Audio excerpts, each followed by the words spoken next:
یعنی یہ کہ اگر نماز پوری پڑھی جا رہی ہے، اہتمام سے پڑھی جا رہی ہے، تو دشمنوں کو موقع مل جائے گا کہ وہ آ کر حملہ آور ہو اور تمہیں شدید نقصان پہنچائے۔ تو اس حالت میں تمہارے لیے اجازت ہے کہ تم چاہو، تمہارے لیے یہ کہ تم نماز کم کر دو۔ ان الکافرین کانوا لکم عدوا مبینا، یقیناً کافر تو تمہارے کھلے دشمن ہیں ہی، وہ تو گھات میں ہے، جو بھی موقع انہیں مل جائے گا اس سے انہوں نے فائدہ اٹھانا ہے۔ یہ آیت مبارکہ اس اعتبار سے بہت اہم ہے کہ قصر فی الصلاۃ کا حکم قرآن مجید میں صرف اسی آیت میں، لیکن چونکہ ظاہر الفاظ کے اعتبار سے اس کے اندر اضافی شرط ہے، ایک تو صرف اور دوسری یہ کہ اگر خوف، لہذا جو بھی اصحاب ظاہر ہیں جنہوں نے وہی بات جو میں کہہ رہا تھا کہ ہم تو صرف قرآن ہی کو تھامیں گے، ہمیں رسول کی سنت سے کوئی سروکار نہیں ہے، وہ تو وقتی چیز تھی، ان کا معاملہ یہ ہوا ہے۔ اصحاب ظاہر ہمارے ہاں بھی رہے، پہلے بھی رہے، ابن حزم ظاہری، ان کا نام بھی جو ہے اس فرقے کا یا اس مکتب فکر کا ظاہریہ ہے، ظاہر پر بات کرنے والے، ظاہر پر چلنے والے، اور پھر خوارج جنہوں نے کہا تھا کہ ہمارے لیے تو بس قرآن کافی ہے۔ تو ان سب کے نزدیک قصر جو ہے وہ نماز میں صرف حالت خوف میں، اس لیے کہ یہاں پر یہ شرط ہے، اور دوسرے یہ کہ اجازت دی گئی ہے، تو اس میں کوئی حکم نہیں دیا گیا ہے۔ فَلَيْسَ عَلَيْكُمْ جُنَاحٌ، کوئی حرج نہیں ہے، تم پر کوئی گرفت نہیں ہوگی، کوئی ملامت نہیں ہوگی، تمہیں پر کوئی گناہ نہیں آئے گا اگر تم کمی کر لو نماز میں۔ قصر کہتے کم کرنا، قصور آپ کی طرف سے جو کمی رہ گئی ہو، تقصیر اسی سے بنا ہے، تقصیر کی میں اپنی تقصیر کی معافی چاہتا ہوں، مجھ سے جو کمی رہ گئی ہے میں اس کی معافی چاہتا ہوں۔ قصر، تو یہ جو لفظ ہے قصر کاف اور سین کے ساتھ آئے گا تب بھی کسی چیز کی کمی ہونا ہے، قصر ہے، قصر اور ان کے ساتھ، تو یہ یوں سمجھیے کہ حکمت لغہ جو ہے، زبان کی جو حکمت ہے کہ الفاظ قریب قریب کے جو ہوتے ہیں، خصر، خے سین رے یہ بھی، اور خا صاد را خصر یہ بھی جو ہے، یہ تمام کی تمام اختصار، کم کرنا، مختصر کر دینا۔ تو قصر ہو، خصر ہو، قصر ہو، یہ سب کے سب جو الفاظ ہیں جو کچھ ہم وزن سے بھی ہیں اور جو ایک اپنے آواز کے ساؤنڈ کے اعتبار سے بھی ایک دوسرے سے قریب ہے، اس کا جو مادہ ہے وہ ایک دوسرے سے قریب ہے، تو ان کا مفہوم ایک ہی ہے۔ تو ان تقصروا من الصلاۃ ان خفتم ان یفتنکم الذین کفروا، اگر تمہیں یہ اندیشہ ہو کہ تمہیں فتنے میں ڈال دیں گے، تمہیں مصیبت میں مبتلا کر دیں گے کافر، ان الکافرین کانوا لکم عدوا مبینا، اور یہ تو بات واضح ہے کہ کافر تو تمہارے کھلے دشمن ہیں، ہر وقت ہاتھ میں ہے، موقع دیکھتے ہیں۔ تو جیسا کہ میں نے عرض کیا کہ اس میں ظاہریہ، ابن حزم ظاہری اور خوارج کے نزدیک قصر جو ہے نماز میں وہ صرف حالت خوف میں، عام سفر میں قصر نہیں ہے، لیکن یہ کہ سنت رسول صلی اللہ علیہ وسلم سے ثابت ہے کہ آپ نے ہر سفر میں قصر کیا ہے، چاہے کوئی خوف ہو چاہے نہ، چاہے حالت جنگ ہو چاہے نارمل۔ چنانچہ حضرت عمر رضی اللہ تعالیٰ عنہ نے اس معاملے میں اپنا ایک شبہ پیش کیا تھا حضور کے سامنے صلی اللہ علیہ وسلم کہ قرآن مجید میں تو یہ ایک رعایت ہے، اور نمبر دو یہ کہ اس کے ساتھ شرط جو دوسری ہے، سفر بھی ہو اور سفر کے ساتھ خوف، حالت خوف ہو، دشمن کی طرف سے اندیشہ ہو۔ تو اس پر حضور نے فرمایا صلی اللہ علیہ وسلم صدقۃ تصدق اللہ بہا علیکم فاقبلوا صدقتہ، اے عمر یہ اللہ کا ایک صدقہ ہے جو اس نے اپنے بندوں پر کیا ہے، تو تم قبول کرو اس کے صدقے کو، اس نے نماز میں کمی کی اجازت دی ہے۔ باقی رہ گیا یہ کہ فلا جناح علیکم ان تقصروا، یہ قرآن مجید کے خاص اسلوبوں میں سے ہے، شاہانہ انداز کلام، کوئی حرج نہیں اگر تم یہ کر لیا کرو، اور یہ انداز بھی بسا اوقات حکم کے لیے ہوتا ہے، جیسے کہ سورہ بقرہ میں آیا ہے ان الصفا والمروۃ من شعائر اللہ فمن حج البیت او اعتمر فلا جناح علیہ ان یطوف بہما، یہ جو صفا اور مروہ کی پہاڑیاں ہیں یہ بھی اللہ تعالیٰ کے شعائر میں سے ہیں، تم میں سے جو کوئی بھی اللہ کے گھر کا حج کرے یا عمرہ ادا کرے تو کوئی حرج نہیں ہے کہ وہ طواف کر لیا کرے۔ اب یہاں پر بھی کوئی حرج نہیں ہے کہ الفاظ کہے، لیکن یہ واجب ہے، یہ یوں سمجھیے کہ جو واجبات ہیں، جو بھی حج کے مناسک ہیں اور جو عمرے کے واجبات ان میں شامل ہیں، تو یہ قرآن مجید کا ایک شاہانہ انداز ہے۔ اللہ تعالیٰ جیسے کہ لا اللہ کے بارے میں نے کہا کہ جیسے بادشاہ کسی سے کہے ہم تمہیں فلاں مہم پر بھیج رہے ہیں فلاں جرنیل کو، اور اگر تم کامیاب آئے تو شاید کہ ہم تمہیں فلاں صوبے کی گورنری دے دیں۔ اب یہاں پہ شاید جو ہے یہ حقیقی وعدے کے طور پر ہوتا ہے، اگر تم کامیاب ہوئے تو شاہانہ انداز کلام میں یہ شاید جو ہے یہ صرف احتمال کے معنی میں نہیں ہوتا بلکہ یقینی وعدے کے معنی میں ہوتا ہے۔ تو یہ انداز کلام ہے قرآن کا۔ فَإِذَا ضَرَبْتُمْ فِي الْأَرْضِ، اب جب تم زمین میں نکلو، فَلَيْسَ عَلَيْكُمْ جُنَاحٌ، تو کوئی حرج نہیں ہے تم پر، کوئی گناہ نہیں ہے، ان تقصروا من الصلاۃ، کہ تم کم کر دو نماز کو، قصر کرو نماز میں، ان خفتم ان یفتنکم الذین کفروا، اگر تمہیں اندیشہ ہو کہ تم وہ دشمن جو ہے وہ فتنے میں مبتلا کر دیں گے، ان الکافرین کان لکم عدوا مبینا، یقیناً کافر تو تمہارے کھلے دشمن ہے۔ اس ضمن میں حضرت ابن عباس رضی اللہ تعالی عنہما کا بھی ایک اثر ہے کہ انہوں نے فرمایا کہ حضور نے صلی اللہ علیہ وسلم مدینے سے مکے تک کا سفر کیا اور اس میں کوئی خوف نہیں تھا اس سفر میں سوائے اللہ کے خوف کے، یعنی کامل امن تھا، کوئی جنگ، کوئی کسی طرف سے خدشہ نہیں تھا۔ فرمایا ان النبی خرج من المدینہ الی مکہ لا یخاف الا رب العالمین، اللہ کے سوا کسی اور کا کوئی خوف نہیں تھا۔ فصلی رکعتین، تو آپ نے تو 2 ہی رکعتیں پڑھی ہے، وہ جو عصر کی ہو، عصر جو ہے اور ظہر ہو، عشاء ہو، 2 رکعتیں پڑھی۔ تو قصر جو ہے در حقیقت یہ سمجھ لیجئے کہ یہ قرآن مجید کی روح سے جو قرآن مجید کا حکم ہے اس کے ظاہر پر اگر جائیں گے تو یہ سفر جمع خوف 2 شرائط کے ساتھ مشروط ہو جائے۔ سنت رسول کو اس کے ساتھ شامل کریں گے تو ہر سفر کے اندر آپ کو اجازت۔ باقی اب اس کی تفاصیل ہے۔ احناف کے نزدیک یہ جو ہے قصر، یہ واجب، یعنی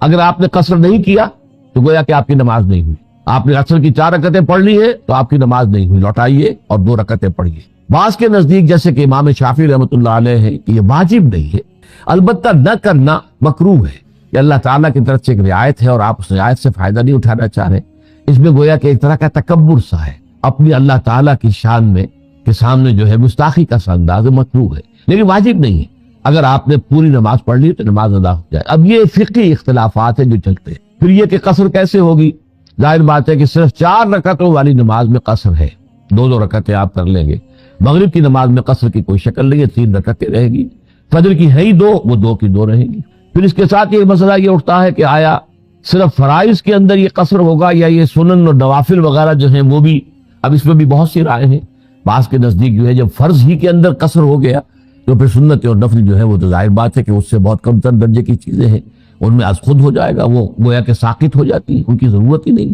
بعض کے نزدیک یہ ہے کہ نہیں، اگر موقع ہے، اگر تو عین حالت سفر میں ہیں، آپ جا رہے ہیں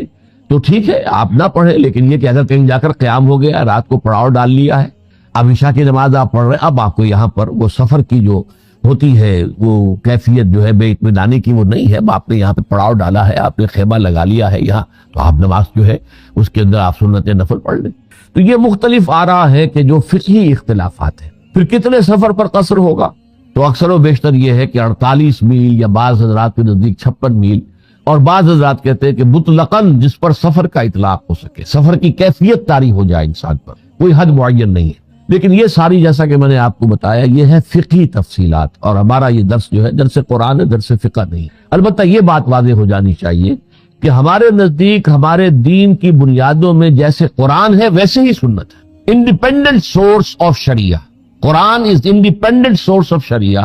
ایز ویل ایز سنہ از انڈیپینڈنٹ سورس آف شریعہ۔ یہ ضرور ہے کہ جو سنت ہے حضور صلی اللہ علیہ وسلم کی، وہ قرآن کے کسی حکم کو ساقط نہیں کر سکتی، اس کی نفی نہیں کر سکتی، اس کے اندر بنیادی رد و بدل نہیں کر سکتی، لیکن سنت کیا کر سکتی ہے؟ نمبر 1، قرآن پر اضافہ کر سکتی۔ مثلا ہم نے پڑھا اسی سورہ مبارکہ میں کہ تمہارے لیے جائز نہیں ہے کہ 2 بہنوں کو تم ایک ہی وقت میں اپنے نکاح میں رکھو، ان تجمعوا بین الاختین، 2 بہنوں کو تم ایک وقت اپنے نکاح میں رکھو، یہ حرام۔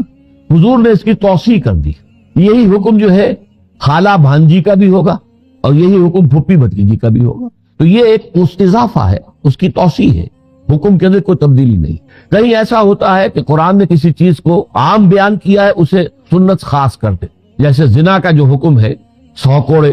یہ قرآن نے عام بیان کیا ہے، لیکن سنت رسول صلی اللہ علیہ وسلم نے اس کو خاص کر دیا کہ یہ غیر شادی شدہ زانی اور زانیہ کی سزا ہے، شادی شدہ زانی اور زانیہ جو ہے اس کی سزا ہے۔ تو قرآن پر اضافہ ہو سکتا ہے، قرآن کے خاص کو عام کیا جا سکتا ہے، قرآن کے عام کو خاص کیا جا سکتا ہے، یہ تو سنت رسول کا حق ہے۔ لیکن سنت جو ہے وہ کہیں قرآن مجید کی کسی شے کی مطلقاً نفی نہیں کر سکتی۔ تو یہاں پر بھی جیسا کہ میں نے کہا کہ ایک اضافہ ہے کہ اللہ تعالیٰ کی طرف سے یہ ہدیہ ہے تمہارے لیے، یہ تحفہ ہے، صدقہ ہے، اس کو قبول کرو خوش دلی کے ساتھ۔ تو اس میں یہ ہے کہ وہ قصر کرنا چاہیے۔ البتہ یہ کہ باقی تفاصیل جیسا کہ میں نے عرض کیا اس کی مختلف شکلیں ہو سکتی ہیں، تو مختلف شکلوں کا معاملہ جو ہے وہ پھر فقہا کے آپس کے استنباطات جو ہے ان کے مختلف جو اصول ہیں، طریقے ہیں، اس کے پر مبنی۔ وَإِذَا كُنْتَ فِيهِمْ، اور اے نبی جب آپ ان میں موجود ہوں، دیکھیے کہ سفر میں خاص طور پر جبکہ خوف، اب اس حالت خوف کی نماز کا جو ہے وہ بیان ہو رہا ہے۔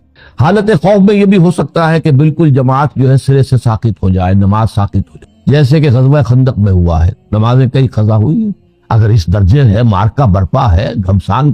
کا جو ہے کوئی معاملہ ہے اور بہت ہی کریٹیکل ٹائم ہے، تو ظاہر بات ہے نماز مؤخر ہو سکتی، لیکن یہ کہ اگر اس سے کمتر کا معاملہ ہے تو جس سے بہتر شکل میں ادا کی جا سکتی وہ نماز ادا کی جائے، اس لیے کہ نماز بہرحال اللہ تعالیٰ کی طرف سے فرض ہے اور اوقات کے تعین کے ساتھ فرض ہے۔ فجر اپنے وقت پر فرض ہے، ظہر اپنے وقت میں فرض ہے، عصر اپنے وقت میں فرض ہے، مغرب اپنے وقت میں فرض ہے، عشاء اپنے وقت میں فرض ہے۔ کتاب موقوتہ بھی آ جائے گا آگے، یہ تو جو کتاب اللہ تعالیٰ کی طرف سے جو لکھا ہوا فیصلہ ہے نماز کے بارے میں، یہ وقت کے ساتھ منسلک ہے۔ لیکن نماز میں ہر جگہ صورت مختلف ہو سکتی ہے، ایسا ہے حالت خوف ہے، سفر بھی کر رہے ہیں اور سواریوں پر جا رہے، سواریوں پر نماز پڑھ لی جائے، اور جو ہے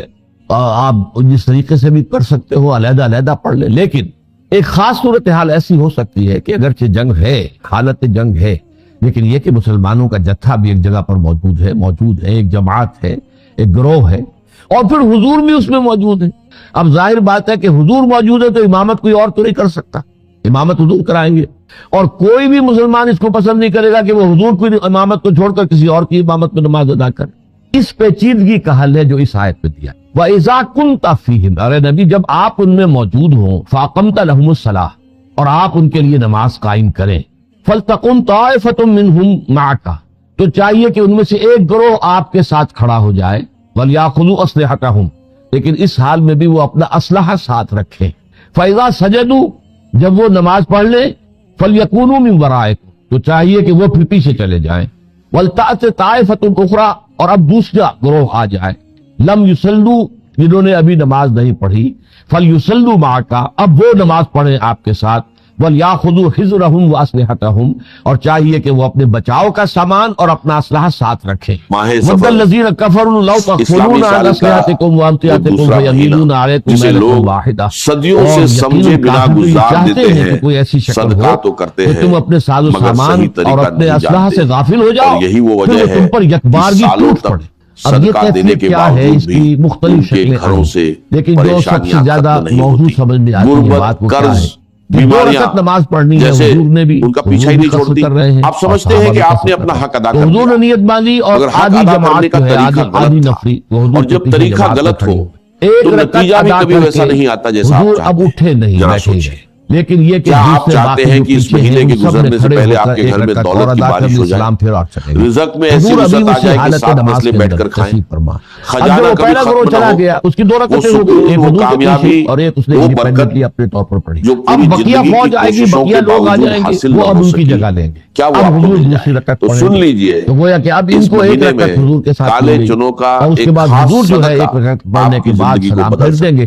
اکثر آپ کی آپ نے دو لوگوں رکعتیں سے سنا مکمل ہو ہوگا گئی، کہ سفر اور کا پیچھے مہینہ جو جماعت ہے منحوس وہ ایک ہوتا ہے، رکعت اپنے طور پر اس ادا میں کر بلائیں کے دو اترتی رکعتیں ہیں، پوری کر لی۔ مگر اس کی آج آپ شکلیں اس کچھ اور مہینے بھی کی بیان اصل کی گئی ہیں، حقیقت بعض جان لوگوں نے کہا لیجئے، کہ حضور یہ 4 رکعتیں منحوس پڑھے نہیں اور بلکہ صحابہ جو ہے برکتوں کا پیچھے مہینہ ہے، وہ 2 رکعتیں فتوحات پڑھے، کا لیکن اس مہینہ میں تو ہے، پھر یہ ہے کہ کامیابی قصر کا کا مہینہ حکم جو ہے۔ ہے آپ نے بس وہ دو حضور چیزیں کا اپنے اوپر سامنے عمل نہیں رکھنی ہوا۔ ہیں، پہلی حضور کالے پر بھی چنے قصر اسی جو طریقے ہر سے گھر ہے میں جس موجود کو ہوتے ہیں، حنفیہ کے نزدیک اور تو دوسری واجب ایک ہے، ایسی لازم ہے، چیز اور باقی جس کے پر نزدیک خاص بھی اگر نہ عمل کرے پڑھ تو کر آپ گویا نے کہ ایک صدقہ کفران کرنا ہے۔ نعمت ہے، اللہ جب تعالیٰ یہ کی عمل نعمت کو صحیح ٹھکرانے کے طریقے سے معنی میں کیا تو جائے گا مکروہ ہے۔ اس تو لحاظ موت سے کے سوا بہترین ہر شکل وہی سمجھ میں بیماری، آتی ہے جو میں نے آپ کو ہر سامنے رکھی پریشانی، کہ حضور کے ہر ساتھ مسئلے سے ایک نجات گروہ مل نے سکتی نیت ہے، باندھ لی، لیکن ایک اس سے رکعت پڑھ لی۔ پہلے اب حضور کے ایک بعد بہت حضور ضروری جو ہے بات اس سمجھ رکعت کو پورا لیجیے۔ کر کے تشریف ہمارے فرما رہے ہیں، معاشرے آپ میں ایک سلام بڑا علیکم، وہم پھیلا باقی لوگ ہوا کھڑے ہے ہو گئے کہ انہوں سفر نے کا اپنی مہینہ دوسری رکعت منحوس ہے، اپنے طور پر پڑھ لی، اس میں شادیاں سلام نہیں پھیرا اور ہوتی، چلے گئے۔ اب وہ کاروبار پیچھے شروع چلے نہیں گئے، کیا اب وہ جاتا، محافظ ہے، گھروں پر بقیہ بلائیں جو فوج آتی تھی ہیں، جو رہ گئی تھی مگر وہ آگے اسلام آئی میں اور اس منحوسیت نے کا آ کر کوئی حضور کے تصور پیچھے نہیں، سب بندی کی۔ منحوس اب مہینوں حضور میں نے کھڑے ہو کر نہیں، ایک انسان رکعت کے نماز اپنے پڑھی، اعمال مزید میں اپنی جو ہوتی رہ ہے۔ گئی تھی پڑھی۔ جب تک آپ تو یہ ڈر گویا اور کہ وہم بقیہ کے فوج ساتھ کو ان جئیں کے گے، ساتھ ان کی امامت آپ کی میں رکعت تقدیر مل گئی۔ نہیں بدلے گی۔ اب اس کے بعد حضور حضور صلی نے اللہ علیہ وسلم نے ایک واضح رکعت پڑھنے طور کے پر بعد جو فرمایا چونکہ 2 آپ کہ کی ہو سفر گئی، کے آپ نے مہینے سلام میں پھیر کوئی دیا، بیماری یا لیکن بلا یہ کہ خود باقی سب بخود نہیں حضرات جو ہے پھیلتی، مقتدی وہ کھڑے ہو گئے، اور نہ ہی انہوں نے یہ اپنی مہینہ ایک منحوس رکعت ہے۔ اور پڑھ لی